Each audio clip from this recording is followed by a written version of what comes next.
صدر غنی کی جانب سے مذاکرات کی پیشکش کو ایک بار پھر دہرائے جانے کے باوجود طالبان نے فی الحال چپ سادھ رکھی ہے، لیکن واشنگٹن میں امن کی نئی کوششوں کی بازگشت واضح طور پر سنی جا سکتی ہے، جیسا کہ سینئر امریکی عہدیدار ایلس ویلز کے ان الفاظ سے ظاہر ہوتا ہے۔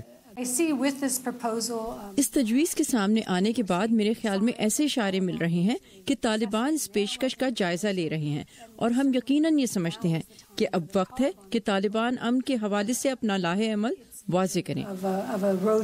امریکی تھنک ٹینک سے وابستہ معید یوسف اس صورتحال کو محتاط انداز سے دیکھتے ہیں۔ میرے نزدیک یہ شروعات ہے، یہاں سے بات کو اب آگے بڑھانا ہے۔ کیا ٹرمز ہو سکتی ہیں جن پہ طالبان بات کریں گے، طالبان پہ پریشر کس طرح بلڈ اپ کیا جا سکتا ہے، لیکن باقی ممالک کو، ریجنل ایکٹرز کو پریشر ڈالنا ہوگا ان کو میز پہ لانے کے لیے، اور اس میں افغانستان اور پاکستان کا تعلق سب سے اہم ہے۔ لیکن کچھ تحقیق کار طالبان کے ساتھ مذاکرات اور ان کی کامیابی کے حوالے سے زیادہ پر امید نہیں۔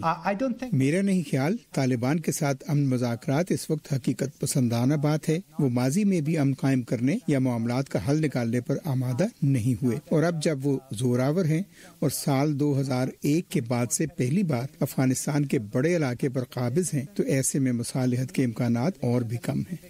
یہاں واشنگٹن میں تجزیہ کاروں کا کہنا ہے کہ افغان مسئلے کا حل محض طالبان سے مذاکرات سے ہی ممکن نہیں، بلکہ خطے کے دیگر ممالک کا افغانستان کے مستقبل کے حوالے سے متفق ہونا بھی اتنا ہی اہم ہے۔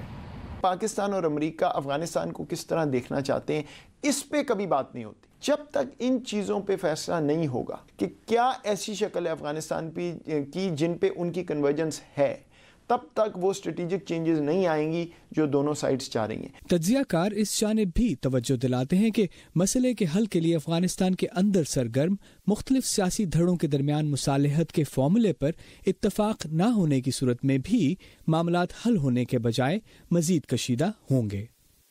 امان اظہر، اردو، VOA، واشنگٹن۔